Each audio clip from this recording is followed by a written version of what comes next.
Hello everyone, I am back again. We are talking about chemical reactions still. So we talked in the last video about how we know a chemical reaction is taking place. And now we're going to talk about maybe what are some of the side effects or what are some of the things that a chemical reaction does. So we are talking about endothermic versus exothermic, or heat or energy changes in a reaction. So I'm going to jump off to the side, let you copy down these notes, come back, and then we'll talk about it.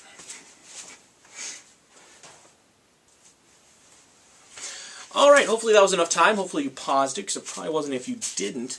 Okay, so when bonds break, there's an energy in that bond. Okay, that bond is stable. It has a bond energy, and we can actually quantify how much energy is in there.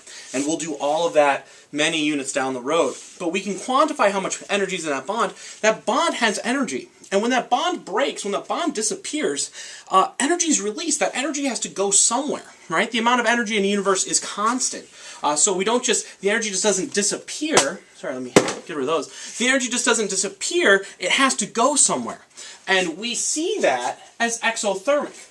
So when a bond breaks, if more bonds break, or more energy is produced than taken in, if more energy is produced in a reaction than taken in or required, we feel that as exothermic. That energy goes somewhere.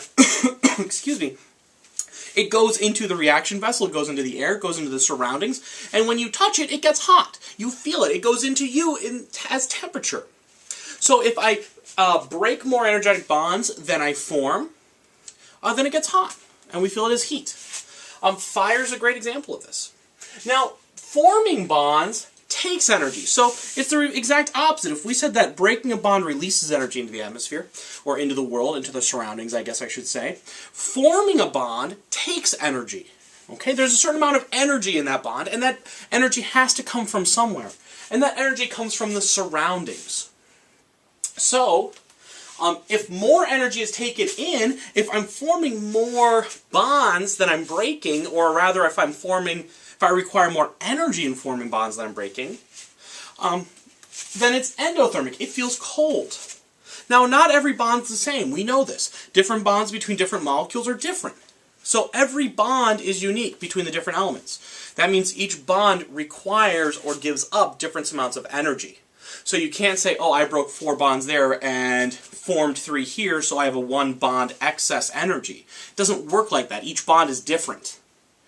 Alright, so I can't just say, oh, 1 bond equals this amount of energy, 2 bonds is this amount, 3 bonds. Every bond is different. To graphically represent this, let's say I have exothermic down here. Alright, this is just a graph where energy is on my y-axis. This weird unit, reaction coordinates, is on my right. It's just saying as the reaction proceeds. So I have initial, and then as my reaction proceeds, I go farther on my x-axis. So I have reactants, I have products, I have this little hump here. This is called activation energy. This is just a little hump to get things going. Now, if my products have less energy than my reactants, see how my energy went down? This amount of energy will be given off into my surroundings. So this amount will be given off. And we'll feel that as heat, usually. Sometimes we might feel it as light. There might be a little bit in sound. Probably nothing in motion, like vibrations. Alright, but generally in chemistry we feel that as heat. Chemical energy is heat. Okay? Over here we have endothermic. Now endothermic is the exact opposite. As my reaction proceeds, my reactants have less energy than my products. So I gain energy, I consume energy. My reaction absorbs energy. Alright? And so as that happens, that energy has to come from somewhere, and that's going to come from the surroundings. Alright, so it's going to pull it in from the energy in the air particles, in the reaction vessel particles. Reaction vessels are like beakers or things like that. Or if you touch it, it's going to pull it in from your hand. It's going to absorb energy from its surroundings.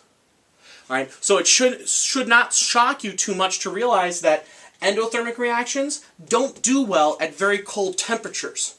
Right? They need energy, they need heat to work.